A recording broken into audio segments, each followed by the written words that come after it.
music, that's for sure. The this music is way has been tenser changed. now. It is, yeah. Bringing up the hype here in the studio. But Swain's going to be banned away from the Unicorns, or by the Unicorns, followed by Caitlyn, similar to the first game. Take that away from Betsy and Steeelback and Trundle and Bard. So really did not like those 2 picks in from the Unicorns. No, and it makes sense because Chachi was able to put a lot of pressure down onto Parang, made it difficult for him to actually get involved with the Shen. And even though he interrupted Shen at times with which, even if the Shen joined, it wouldn't have mattered, the fact that he could do that to the Shen does mean that there was very few options for Trundle to actually, for the Shen to actually get involved in a lot of these fights. And interestingly, UOL are the team to ban away this Jhin. So Veritas, now I'm wondering what he's going to be able to go back to, because we have to think, could he play the Ashe? Could he play something more utility focused? Could he move back to the Sivir perhaps? Or we have seen him play a couple of Ezreal games, obviously not to that much success given that they do have a pretty bad record. But still, there's just a lot of questions for me with the fact that Unicorns have loved banning away their Jhin. To me, it says that they have other things that are on their mind in terms of priority. But that's the first thing we've seen that's really ticked all the boxes for Veritas. It's been really impressive for him. Last ban was Vladimir, so taking that off the table. And that was an instant lock of the Shen in from Chachi. So one denying that from Roccat, but it didn't do all that much. I mean, it looked good being able to stop the early potential from Unicorns, but this time Chachi's going to bring this one out. And now Roccat, it's up to them what they want to bring to the table. Well, the Trundle's gone. So now what do you pick into the Shen? I mean, as the Shen expert, are there any things that you would hate to play against? As Shen? I mean, Shen right now, I mean, like, it's not just about the 1v1 matchup, it's about the global pressure he exerts on the map, you know? And no, I guess is the exactly. We've seen the Aurelia into Shen matchup, and you need a lot of specific requirements to have that Aurelia come out ahead. So I do like this early pickup of the Shen. It's a very safe pick for Unicorns of Love because they know that Roccat clearly value it, given that they blind pick first rotation Shen in game 1. So they've taken that one away, and they've basically said, come at us, show us what you've got. Do you have any answers to your own plan? Yeah. Let's see if Roccat do have that answer. They picked up the Ryze early on into the draft, along with the Lucian coming in here for Steeelback. So a bit more aggression down there in the bottom lane, try and get some outplay happening. Unicorns of Love, 15 seconds left on the clock. What are they going to pick up here? Are they going to go bot lane here, pick up an ADC and support? Karma's still open. So what I actually find interesting about this Ryze is the fact that we've seen more teams let it through. And to me, it seems like teams are finding a way to play around it. We have to remember that a couple of nerfs did come into the Ryze on patch 6.11, which weren't massive. They didn't completely kill him, and every region was still saying, no, no, no, you can't let Ryze through. There's no way we can let you play this champion. So a lot of people were afraid of it, but then some teams were like, no, you can have him, you can have him. We've got a couple strategies in mind. And to be fair, we have seen some effective strategies. If you have that lane bully, Azir in particular, does a great job of keeping Ryze at arm's length. That makes it very difficult for him to get into these fights. And Nivea has been another champion that has basically said, no, I'm going to make it difficult for you to run at us and get into these fights. So I like the fact that UOL have left it through, but again, we have to wonder, what do UOL have an answer towards this Ryze? Yeah, I always feel like Ryze has become a bit of a trap pick for people, a bit of a trap card, because he doesn't even have a positive win rate here in EU. So yeah, we'll see how that one works out. The picks were also Graves and Ezreal on the other side. So it's been a while since we've seen since Graves. Just a bit of a graphics problem here. So it is Rek'say and Braum, which was picked up by Roccat. So if you were wondering, so just imagine those are on your screen right now. Yeah, just imagination. Just picture, use the power of imagination and friendship. But anyway, the I like that tribute to Yorick, given that it is his birthday. Yeah. But anyway, the Graves and Ezreal. Let's talk about the Graves and Ezreal, because Graves, as you rightly said, has fallen out of favor just a little bit, largely because he doesn't quite have the same early game power that a lot of other junglers possess. So he's quite good in sort of long scaling sort of comps, and to be fair, the fact that UOL have drafted this Ezreal who's likely going to go, I would imagine, towards the blue build Ezreal, especially when you pair it up with an Azir, means that UOL now are saying, we want to go towards the late game, we want to scale up. And they're actually sort of challenging Roccat in the sense of, go on then Roccat, we're giving you a composition, we're giving you a playstyle that suits you, because we feel confident enough that we can beat you at your own game. All right, a lot has just happened here, though. We had the Varus pickup from Roccat, so bringing the long-range counter to the mid lane. A lot of people consider Varus a counter to Azir, but also, fabulous pick, tarik has come down for the Unicorns of Love. I hope it's a pink tarik as well for Unicorns. That would have a lot of synergy here, but what do you make of tarik coming out?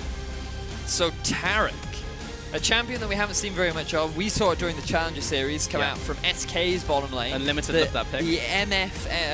The MF tarik combo was quite devastating. During the laning phase, he doesn't have that much pressure, but he can make some pretty amazing plays with his ultimate. He does a great job of keeping his team aligned. The sustain and the surprising pick potential that he does have is pretty strong. And in terms of the 2v2 matchup, I would give the advantage, the ever so slight advantage, over to the Braum and the Lucian, because Braum is very good into melee support. So we could very well see a lane swap coming out from the Unicorns of Love, and we do know how Shen does very well. Ryze, not so well. Yep. The Ryze into the top lane is a good answer for Shen, but Roccat are saying, hey, we want these standard lanes. Varus, really good into Azir. Yep. Lucian, Braum, really good into Ezreal, tarik. Ryze, range advantage. You're going to freely scale up against the Shen. So Roccat want to try their very best to get these standard lanes, whereas Unicorns, they're very likely going to try and avoid it. Indeed, and as we load up for our second game here, use hashtags UOL win and ROC win as we hit the rift very shortly. And who would have guessed Unicorns of Love with one win up in this series against Roccat as we get in here. Bloodstone tarik, really? Didn't go for Armor the 5th Age? Wow, so much judgment. It's the Unicorns of Love. Their color and thing is pink and unicorns, and they went with the red skin? Come on. Unbelievable. Unbelievable. Yeah. But, gonna have a pause out here. Probably noticed that they had the wrong skin, so gonna be remaking here for pink tarik. No, that's not what's happening. We'll get some information to you guys very shortly on what's up. So this gives us an opportunity to talk a little bit more about the comps, because obviously a lot happened during Champion Select, so indeed, all these interesting picks coming out. So let's just have a look at this. Roccat, they have the Varus, they have the Lucian, and initially you're thinking, oh, they're actually a pretty good poke composition, but then I'm wondering where the Ryze fits into all of this, because when you have a poke comp, typically what you want is a solid front line, right, for your poke composition to hide behind, but also it acts as an engage tool. So you're basically saying, we're going to poke, poke, poke, poke, poke, poke, poke, and then what we're going to do is when you're low, we're going to force a fight, because you're too low to fight back, so you're going to try and run away, and then this is great for us, because now you're in a sticky situation that you can't do anything about. But Ryze does not really offer that. Ryze is not a champion that acts as a solid frontline that allows you to just quickly start these fights off. So yes, Roccat have pretty good pick potential. There's a lot of single target damage with the Varus ultimate, the Ryze Rune Prison. You've also got the Braum Q, but it's not that great at team fighting. It's not that great at, I mean, it has poke, but the whole team comp doesn't synergize. And I feel like what Roccat did was they picked the Ryze, realized that it was a bad matchup into the Azir, and so last minute they go, okay, let's just, Ryze is going into Shen, Varus going into Azir, so let's just pick standard lanes and hope that we can come out ahead in the laning phase. So, not personally a massive fan of the draft from Roccat, whereas Unicorns of Love, good on team fighting, really good at kiting, very well rounded, very much about the mid to late game. And I feel like honestly, Unicorns of Love have come out ahead pretty significantly in the draft. And also to keep track of is the lane swap if we get one to start this one off, because Unicorns of Love would like that lane swap to go down. Chachi would be fantastic in that lane swap, and try and get Hylissang and Veritas out of that 2v2. So do of course have Veritas and Hylissang heading to the top side. And this is going to be read by Roccat. They didn't get a lot of early information. They just put wards down the river. So instead, we're going to see the dual lane and bot lane. Exileh is making some bird noises. And we will see this 1v1 in the mid. So my question to you, Veritas, is why didn't Roccat try harder to get standard lanes? You'll have to ask Roccat that, I'm afraid. Because, I mean, it should be relatively obvious that the swap was coming out, but Ryze, what he's trying to do right now is get some deep vision down onto the red buff, because you want to try and push Unicorns off this red, you want to take them away from the strong half of your jungle, and the fact that Unicorns actually initiated this, yet they're not trying to get this deep vision down, I think is a big mistake. You can see Hylissang coming in very late to the party, means that Airwaks and Parang have already completed a camp. They're also going to get themselves the Raptors, and this is actually going to take a lot of jungle away from moves. So, yes, he's going to get the red buff, but he's not going to get all that extra experience, and he is going to be a little bit behind Airwaks in the early game. Sad days. But mid lane, we have Varus. As we mentioned in Champion Select, is considered the counter to Azir. Is able to outrange him, put down that long-range poke. He and Azir, he and Vel'Koz rather, big picks in mid lane against the Azir. But standard lane swap, not too much to really write home about here, Veritas, and we'll see how this transitions into the mid game. And of course, Roccat do want to try and get a little bit later into this game, but Unicorns of Love also, as the draft went on, picked up later scaling champions, so I don't even think they're going to be that upset if we get later into the game against Roccat. So it's really down to see if this red team can execute on their composition better than Unicorns, but they made a lot of mistakes last game that wasn't expecting really to see from them. Yeah, but I do want to give praise to Unicorns of Love, though, for also setting up those plays. Hylissang as well, big part of that. Hylissang in particular. So right now, Roccat and UOL pretty even in terms of the actual setting up for the lane swap. What you want to do now, if you're the support, is move up towards halfway through the lane, get the ward down, identify who's coming back. There is a Mountain Drake, but unlikely that either team will go for it. What we could see from Unicorns of Love is they return back to standard lanes. You have your bottom lane in the bottom half of the map. You then have Shen soak up as much farm as he can in the top lane. And then what you do is you push up to that tier 2 turret, tier 1, sorry, turret in the bottom lane, and then you can quickly rotate around and pick up that Drake because you're now on the strong side of your map.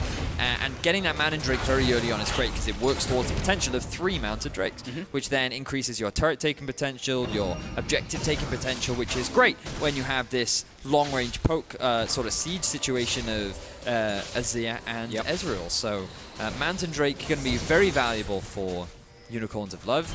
But what I am worried about is Exileh on this Azir, because we've seen him play it in the past. It's not an assassin.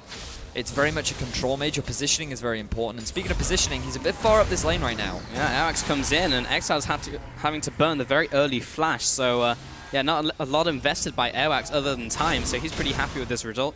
Also going to help Betsy just push it in. A couple Queen's Wrath auto attacks will help Betsy just push it in and back off. So we'll gain a small CS lead over Exileh as he will have to take the long path back to mid lane. Of course, never picks up teleports, so won't have that one. Here comes the TP out from Chachi to push down the bottom lane, and we'll be able to push this one away. So 1-to-1 towers so far will also be traded to 2-and-2 towers. Yep. So identical setup from both sides, and the big objective will be this Mountain Drake. It wouldn't surprise me if Unicorns of Love decide to pick it up. And now what we'll see is very much just the same on both sides. Yeah. So the bottom lane pushes towards Roccat, Parang catches it, then pushes back. Meanwhile, on the top half of the map, it pushes towards Unicorns of Love, and then you just collect back and forth. You have this ping-pong scenario where you basically wait for one of the two top laners to teleport at the wrong time or Shen ult at the wrong time to really shift the game in a certain direction. But with the Mountain Drake now being started off by Unicorns of Love, they're going to scale nicely towards that mid to late game where they're going to have good objective control. Good to know. And there's Unicorns of Love priority on the Dragon. You mentioned the reasons why they want to pick it up, and now they will secure it. So pretty happy with how this one's starting off. And only 6 minutes into the game, so pretty good for them. Betsy going to be opening up onto Exileh in the mid lane. Flash comes out from Airwaks, but response from Exileh. A bit weird from Airwaks because that was already still available, but Exileh steps up to clear out the tunnel, and that was just not work. He's going to be finished off by Betsy. I'm not even sure why he jumped back in for that. To be honest, he just wasn't expecting Ryze to be there. With this lane swap setup, you would assume that the support is now going to return to the bottom half of the map, but he doesn't need to. There's no turret left for him to take. You can just have the AD carry sit in that lane and just soak up all the farm or push up the wave. And to be honest, it was just a misread of the map coming out from Exileh. He was forced to use his cleanse from the ultimate from Betsy. He was also forced to use that flash very early on. And now we're basically seeing what Move did in Game 1 from Airwaks in Game 2. And the problem for Move is he can't reciprocate the same sort of early game pressure because he's playing that Graves, he's playing that champion that takes a little bit longer to scale up. So, big misplay from Exileh, giving over first blood to Roccat. Hylissang, he's going to try and make something happen in the top side, but Parang had already sniffed out the gank coming in, so he's absolutely fine with this. And Hylissang will go back to his laning partner. There is a pink ward, but he's going to miss it this time around. He'll get it later, I'm sure. Mid lane, though, because of Betsy's aggression in the early game and Betsy's ability to have picked up that kill with the help of his team, He's got that kill over Exileh, and he's got 2 waves over him.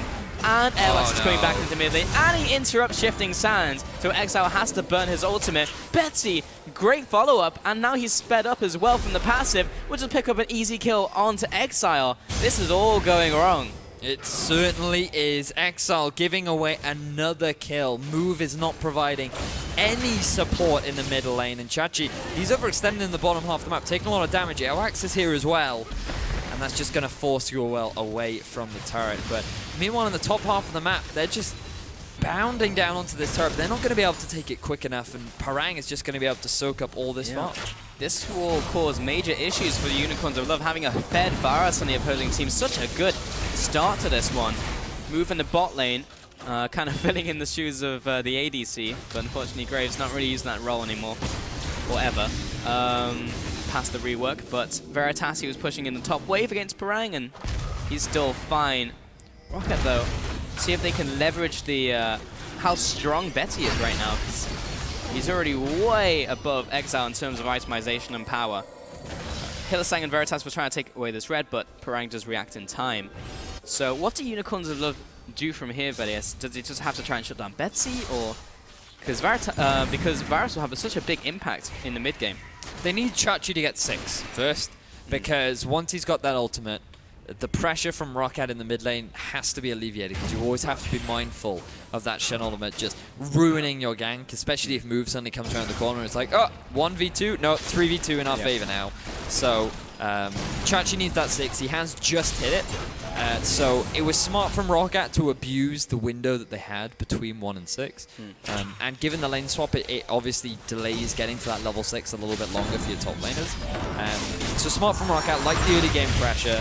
The question is, you know, as you said, for Roccat, how they keep up this pressure, because we've seen them have an early game lead in the past and throw it away. Whereas Unicorns of Love, they're now on the back foot. They need to figure out a way to get back into this game, and that is trying to make a play with Chachi. You be over-aggressive. You create these numbers advantage, because Parang doesn't have his teleport right now. You have a very small window where you could try to force a fight. I mean, if Exileh just goes in now with his ultimate, Betsy has no summoner spells, they could look to pick up a kill. Trying to force these plays then and there is what you need to take advantage of, and UOL just needs to be a little bit more proactive and willing to take these risks. Yeah, I mean, they were taking them in game 1. They were really putting it to Roccat, but Roccat have this pretty strong gold lead here. What's up? But also remember that UOL also have a scaling combat. Exileh, he's going in. He's going in. That's the ultimate. Veritas, everyone's coming in the mid lane, but it's Betsy on the receiving end to start this one off. Ryze is going to come with the ultimate, but there's the double kill for Move. Parang does not want to be here anymore. Pops the ultimate, desperate power flash away, and that very rapidly went wrong for Roccat. So there's the play that we were just discussing. You needed to be proactive if you're Unicorns of Love.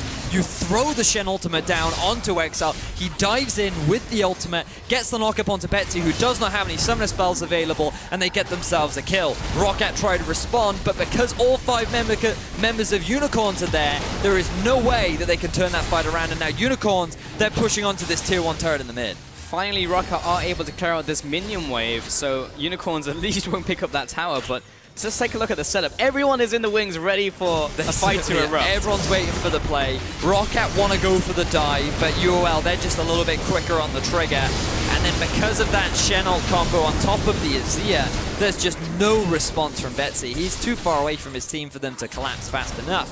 And not only do they get the teleport out from Parang, but they get the heal out from Steeelback as well. The flash is gone from that Ryze too. So many good things going in favor of Unicorns of Love right now, and this composition is where it wants to be. You're not falling too far behind during the laning phase. Yes, that Exileh, he went 0 and 2, but his team is compensating for that by helping him out and putting as much pressure down to Betsy as they can. Yeah, now 2 and 2 in this game. Unicorns of Love got a pretty good track up until the late game here, and I was just about to say, oh, gonna hold that thought for a second. Chachi comes in, flash dash onto Betsy, collateral damage from nowhere, but Chachi is locked up under the tower. A lot of return damage in from Betsy, so was able to get out of that 3-man gank. Ryze also coming up the mid lane. So you get the flash and ghost out from Betsy in exchange for the flash from Chachi, and okay, you don't quite have the damage to kill Betsy because Exileh did not have his ultimate available, but still, 2 big summoner spells burnt on a low mobility AD carry up against an Azir, a Ryze, and a Shen is fantastic for Unicorns of Love. And now they're going to make a play onto this tier 2 turret in the top. TP coming in from Chachi, zoning away Parang and Airwaks, and Unicorns of Love are just going to take this one away, being helped out as well by the early Mountain Dragon. It's only 12 minutes in, and Unicorns of Love are pushing up to this inhibitor tower now. Now backing off. Yeah, this is just coming up Millhouse for Unicorns of Love, looking real good in this game. Not great lane assignments from Roccat, and unfortunately for them, they end up giving away the tier 2 turret in the top lane, largely because they send their AD carry to the bottom half of the map. He's not going to be able to... If he was in the top half, he could have been there with Ryze to clear out that big minion wave that was stacking up. Roccat did not read the map well enough. They didn't recognize all this deep vision that was in their jungle. And look at Parang. Wow, getting 1v1 by Move right now, but the tables have turned. Betsy comes in, picks up the kill. Airwaks onto Exileh, but a fantastic ultimate will come in and separate the fight. Airwaks chasing down onto Chachi, now onto Veritas. Gets the knockup. Does he have the damage from Steeelback and Ryze? They didn't even want to get involved. Mystic shot will hit Airwaks on the way out. That was overall a 2 for 0 actually from Roccat. So, Roccat actually turning this one around. The fact that Unicorns of Love were able to pick up the tier 1 turret and then over-aggress after not going back and actually spending their gold means that Roccat are able to find themselves a turnaround fight. So, 3 members of Roccat try to get the collapse into 4 members of Unicorns, but that wall actually does a great job of splitting up Roccat, or keeping them all together even, that they're able to get the exhaust down onto Azir and mitigate a lot of his damage. And with him gone, Ezreal's not at a point that he's able to clean up the fight. They're very wary of the damage that Steeelback is putting out, and that means that Roccat are able to clean up a kill. And bear in mind, Move, he died up in the top half of the map because he was going super ham onto Parang and he just didn't have the damage to get the kill. Right now, Roccat, this game is just swinging back and forth. Crazy plays are happening in this early game. And Hylissang and Move are probably going to take away this Infernal Dragon without too much contest from Roccat. Now coming down and just not really interested in contesting this. Move just needs to finish this one off. There we go. Gets a camp advantage. And it's just a standard lane swap. Perfect split. 14 minutes Left side in. is now belong to Fnatic. So, Right side completely belongs to Origin. Yeah, we did right now, catch a Unicorns of Love, hybrid. They ran all the way up to the Wolfcamp place to ward down themselves. were able to pick themselves up the Infernal Drake, as well as get themselves the blue of Roccat, which is always a nice thing to have, take away from your opponents. Especially denying it from the Varus means that he won't be able to get the same sort of poke down because he won't have the same sort of mana reserves. But only a small objective is obviously not going to prevent Betsy from doing any poke whatsoever. yeah. I thought I'd just become psychic because I thought I could hear Mitch and Trevor in the other studio. Maybe I've just developed psychic abilities, but either way, Roccat pushing down the bottom lane here, and Move is taking away this pesky pink ward that happens to be in his jungle. Eventually someone's going to find it. 15 minutes in, and this game is actually more even now. And 3 of those kills from Roccat are all onto Betsy, so this is his time to shine and really put down those piercing arrows and make it difficult for Unicorns of Love to do what they want to do in this game. Airwaks floating around the bot lane as well. What is up, Mr. Veritas? We did mention earlier on that Steeelback and Betsy were really the superstars for Roccat, the people that you want to have ahead if you want Roccat to succeed, and the fact that both those players right now have the gold advantage, the CS advantage, that is a great setup for Roccat moving forward. So we're approaching the mid-game point where both teams who are Exileh forced to use the cleanse. Oh, Chains of Corruption will lock down Move. Mid tower's dropping towards Roccat. Chachi's coming in here. Conquering Sands doesn't quite want to pull the trigger, but clears out the minion wave, so they are good to go. You can actually just see how back and forth this game has been. Roccat with the advantage and Unicorns pulling it back. Then Roccat with the advantage and Unicorns are pulling it back, and now Roccat still have the gold lead, but you can see it's literally just small amounts of gold. 200 gold in it is practically nothing. Roccat trying to exacerbate that lead. Move's going to have to pop the ultimate to back away. Ryze is going to block up the damage coming in from Unicorns of Love, and eventually now Roccat will back on off for good.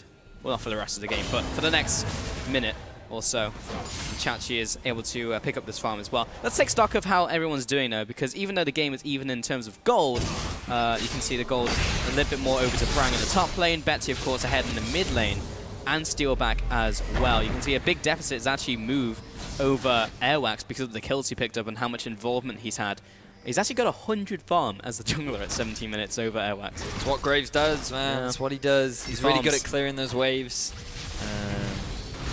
And now, Unicorns of Love, they're going to be able to pick themselves up a Rift Herald, which is likely going to be putting onto Chachi, given that he will be that split pusher. And this is a pretty good time to pick it up because that will last now until 37 minutes, which is pretty late into the game. Can confirm. It is a late point in the game. But one person that I do want to mention is Exileh, not being on that Assassin, only sitting on the Nash's Tooth right now. I feel like he needs to go for Zhonya's next with the amount of AD that is on the side of Roccat, but then you've got this situation where Betsy going to be going for that full penetration build. He's already got the Ghost Blade completed.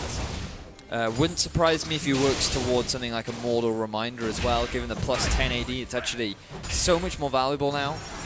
And as well as that, you get the more of Malmortius to mitigate a lot of the magic damage. And right now, Roccat, once again, setting up for a siege underneath this tier 1 turret in the mid. They have a lot of poke damage with this Varus, but it's this fact that it's really difficult for Roccat to actually force a fight. They need UOL to overextend, and yes, they can get this pick, but do they have the Chains damage? of Corruption, someone needs to get in there and save him. Hylissang got a body blow, piercing arrow out from Betsy, will finish off his counterpart. Good snipe coming out from Betsy, right in between the two members of Unicorns, and now that they've got that pick, they can finally take this tier 1 turret down in the mid lane, but Veritas is taking a lot of damage. Betsy really turning up. Cosmic Radiance is going to save his life. Hylissang into the battle. And in the backlines, Chachi's coming in, looking for a target, but he's got no help. He's going to have to Shadow Dash to safety. Betsy was looking to follow up, but unfortunately no mana on him now. Aerial from Unicorns of Love flashing up red, and Roccat going to try and capitalize on this. 2 minions left in this wave, but another one very soon. Veritas getting out there. Arcane Shift at the last second. And Roccat decide to back away, actually, despite the wounded Unicorns of Love trying to defend. They don't want to overcommit to anything. They can't afford an Exileh. He's just trying to get a bit of poke down onto Airwaks when there are 3 members of Roccat in the mid lane. You're just asking to get caught out of position. The snipe, it does hit Hylissang, but fortunately the damage reduction isn't actually enough to keep Exileh alive. And that results in another kill going over to Betsy. Just Exileh, we've talked about him so much. When he doesn't get this LeBlanc, he just does not seem to be in a point of comfort, because he's now 0-4 on the Azir. His positioning has just been so questionable, and that's the most important thing when it comes to Azir. You need to manage your soldiers efficiently. The use of your wall is very important, and you are this control mage. That's literally your go-to thing. And if you're constantly playing on the front line, constantly playing over aggressive, you're going to get punished for it. And he has been punished multiple times in this game. Betsy, though, has been really turning up on Varus.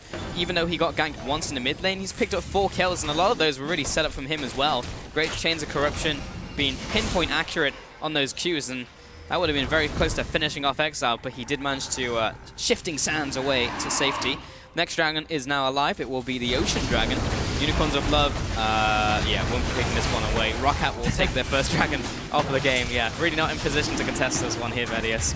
But unfortunately for Roccat, it's not a Mountain Drake or an Infernal Drake, which is what UOL are currently sitting on, so not the ideal. And the next one is Ocean as well, so the two Drakes that Roccat are likely able to get themselves are unfortunately not the ones that they would have wanted. It's but not still, horrible, though. It's not horrible, especially when you're running this poke composition with Betsy. Yeah. Thing is, for me, I get very mindful of calling it a poke composition because the only poke you really have is Betsy. But he's a one-man artillery at this point with so really much gold funneled into him, so but not too it's Steeelback going for more of the scaling build now with the nerf to Ghostblade and the nerf to Lucian as well. Yeah. You just want to have more of an impact in the late game, and Lucian is still very much that independent AD carry that can make all kinds of plays, so he's not weak by any means. And going for this more scaling build allows you to make plays, but have a look at Airwaks or Chachi even, as they both just two ships in the night just passing each other and fading off into the sunset. But in these situations where everyone's just kind of standing off, it's Betsy who comes out ahead because he's just able to poke away with piercing arrows all day. And Veritas isn't really that big right now. He's got the 2-item power spike, but that's a big CS lead in the bot lane. I hadn't even noticed. Steeelback. And it's all because Steeelback is being given all this sideways. Parang is on low econ right now, where Roccat just aren't interested in helping him out. He's playing a Ryze. He needs to get to this point with which he can have a big impact. And to be fair, he has completed the Rod of Ages. It is on 8 stacks right now. I'm going to check just very quickly how many tier stacks he's on. And he's on 564, so he's getting there pretty quickly. So he should still be able to get that 2-item spike on top of the GA, which means he will still be pretty powerful. And he's been getting enough experience that he's still relevant in the game. But the fact that there is so much priority for Roccat to get all their gold down onto Steeelback really does emphasize how much value Roccat put on this AD and mid duo. Yeah, pretty much. I mean, Betsy's fine. He doesn't need more farm right now. Oh, here comes Chachi again from the backlines, but last time it didn't go so well. He's going to taunt just Airwaks, but that's not really that helpful. Chains of Corruption will lock down the backline in from Unicorns. Ryze is going to follow up now. Here comes Ryze with another great ultimate onto Veritas, but Parang and no one really from Roccat can get involved. Cosmic Radiance onto the entire lineup of Unicorns. And this was what we were talking about during Champions League. There was just how do Roccat actually force the fights that they want. They get a lot of poke damage down. You can see how chunked out Move and Hylissang were. They land the ultimate from Betsy to just act as a disengage tool, but then when they want to try and re-engage and try and force a fight, they have nothing in their toolkit available. Parang literally walked in from the flank, said hello, and then left again. There was nothing that he could really do to get involved. So unfortunately for Roccat, their composition showing signs that they have no real way to force a fight. And Unicorns with the Azir Ezreal have so many options to disengage. He has gone for the Trinity Force build. I'm not personally a big fan in this particular composition because you can see that with the Azir you're going for more scaling. Yeah. By going for Trinity Force, you're going for more of a mid-game spike. But and to be fair, Unicorns definitely not the ones with the mid-game lead right now. Really want to emphasize that though, because Betsy has done over 3 times the damage of Exileh in this game, 18,000 to 5k, but the problem is Roccat can't get into a fight. Everyone can be on 1 hit from Unicorns, but they just run away and Roccat can't capitalize on it. So it doesn't matter how well Betsy's doing right here. Unless Parang just gets the flank of the sentry, Airwaks comes in as well. They just can't make it happen. And Chachi has had some interesting flanks. He always comes in from the backline. It's like, ha, the perfect position for me to be in as Shen. And then it's just like, actually, you probably don't want to fight here. And then he just runs back to his team. So this is a very weird game for sure. Roccat have the small gold advantage, but slowly pushing in. What they do well is leveraging Betsy's siege. They literally just gave away a completely free mid turret. No idea why Unicorns will let that one go. They could have sent Exileh up to the top. They could have had Move got to the top lane, keep their main wave clears in the mid lane. But Roccat now, 4 members strong, gonna likely take this tier 2 turret in the bottom lane as well. And Unicorn are just giving away all these free objectives to Roccat. There's a lot of question marks right now for me, Veritas. Roccat struggling to get involved in fights. Therefore, Unicorns can just sit under their towers and stop them from taking them. Yes. And instead, Unicorns of Love just kind of go back to base 1 by 1, farm up the jungle, and it's like, oh wait, we just lost 2 turrets. Inner turrets as well, which should be much easier to defend than the outer line. So that was bizarre. Yeah, I don't know why Unicorns have let that happen. Yeah, a lot of odd decisions. They could have easily defended that push, especially when you have the low-range Lucian who has to get in range of the turret against an Azir. You've also got that Shen potentially ulting onto the Azir. We saw the combo earlier on in the game from Unicorns of Love. Yep. It's a great way to force a fight. You have the Trinity Force. Ezreal is strong right now. Graves is strong right now. Azir just completed the Ryze. Yes, he is pretty far behind Betsy, but it doesn't matter because your other 2 members are pretty strong. You just go in, you do your Shurima Shuffle, you have the Shen ultimate on top of you to keep yourself alive long enough. You have all the HP from the Ryze too. Like, Unicorns of Love have all the tools in their kit to sit there and shut Roccat down. And they are not doing anything. We talked about how they needed to be proactive, and they showed signs of that. Yet right now, they're just kind of giving Roccat everything, and they're saying, oh no, please don't hurt us. Just have the turret. We don't want to get poked anymore by Betsy. It just feels like they ran out of steam from Game 1. Game 1 looked so good for them, and now Unicorns of Love just kind of lost track of what their game plan was, really. Betsy going to try and steal away this Booba, and he gets it with the rest of his team coming in. Move was trying to come in range for a smite to counter steal. Move's also going to take another Q out from Betsy. Betsy is hurting so much right now. Each of those Qs is chunking people massively, but 3 items. Yeah, but while we've literally said this time and time again, like Roccat should be able to land this poke, but then not get the engage down. But Unicorns of Love are just kind of giving Roccat a chance. It's just like, here, we know how your composition struggles, so we're just going to help you out real quick. And Yeah. And just look at the vision right now around Baron. Weird. The entire top half of Unicorn's jungle is controlled by Roccat right now.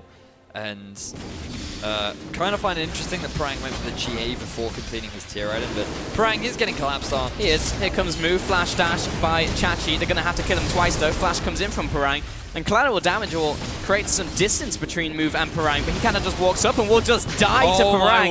Chachi will drop him into GA. He will come back up with part of his health bar remaining, and Chachi is going to slap him away with these, I don't know what they're called. He's going to kill him eventually, though. Twilight Assault is going to be slow. Oh, no, Parang. Okay, he's dead. That was way closer than it should have been. Certainly was. So much lifesteal. And now Roccat with 2 members of Unicorn to the bottom half of the map. They're going for the Baron. They are. Roccat with 3 members here. Betsy trying to zone them away. Hylissang dropping low, but Cosmic Radiance is coming down. Chachi into the fight. Betsy's going to fall to Exileh, but the cunning will finish him off in from Steeelback. 3 for 2 overall. Who picked up the ban? It was Roccat. But bear in mind, it was 3 for 3 because Parang ended up getting a kill onto Move down in the bottom half of the map. So overall, big win for Roccat. Only 2 members did get the Baron, but that's more than enough to be able to break into the rest of the base. So you can see the Roccat in a 4 versus 3 situation. Betsy just getting as much poke down as possible. Don't like that ultimate from Betsy. He got a little bit greedy. He used it way too preemptively, and if he'd had it then, he could have got a kill down onto Exileh, but unfortunately for Unicorns, they have no jungle smite. They have no way to steal away this Baron.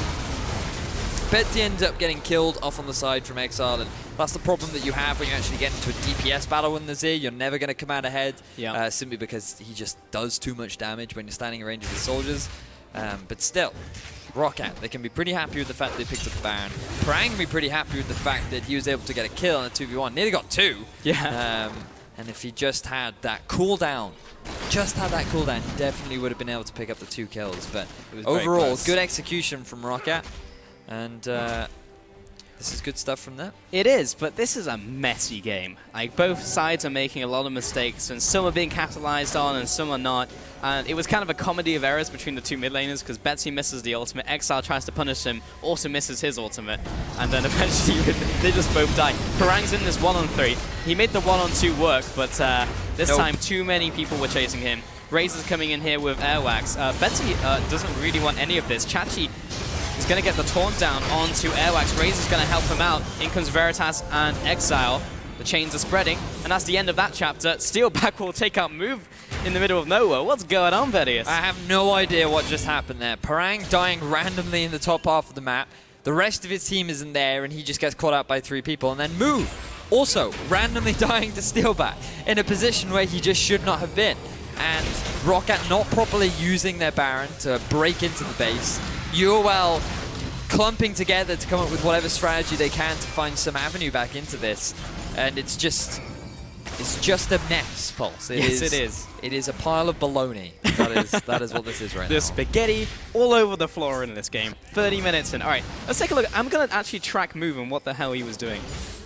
So just look at the minimap. Parang is pushing because he thinks he's safe. And, okay, so Unicorns right now could have just pushed down mid. Instead, they try to help out Parang. When they finally get to Parang, he's already lost his life. And then they realize, oh, wait a minute, we can't force a fight because we're now in a 4 versus 5 situation. And then Move is running top. For no reason at all, Move is moving away from his team. And he ends up just dying Steeelback. I don't know, Pulse. There were many questionable decisions there. I was following Move there, and he thought that his team wasn't going to be able to get out alive, so he moved upwards, and he had no faith. If he had just gone to the rest of the team, he would have run down and survived. But he was just like, nope, I'm out. I'm going to try and survive while the rest of my team dies. And then he just got picked off. So, yeah, moment of indecision and just making the wrong choice there will allow Roccat an even further gold lead. Chachi's going to E over the wall. Here comes Ryze, though. Glacial Fissure comes out, and Steeelback is going to chase down Chachi. A lot of damage coming in. We'll get the stun off, and we'll finally take him out. Move over the wall. Going to blast him away with the collateral damage. In comes Exileh, looking for 1, looking for 2. But Steeelback's going to go big and find the double. Meanwhile, Hylissang's coming out. Airwaks is into the base of Unicorns of Love, but he's going to cut off the retreat from Hylissang. Will the ultimate come in time? No, it will not. and Veritas will not really benefit from the Cosmic Radiance. 4 members just died from Unicorns in what I really can't call a team fight. Roccat are now chasing the top lane down. Veritas is the only one who is alive. Roccat are going to get this inhibitor. They are going to continue to push. Airwaks is going to come back into this fight, and he may just close out the game here, Veritas. What is even going on? Chachi's going to not do anything. He's dead. Parang's going to go onto the tower with Steeelback. Nexus turrets fall. Nexus dies. Roccat are just going to pick up the win here. I have no idea what just happened. So,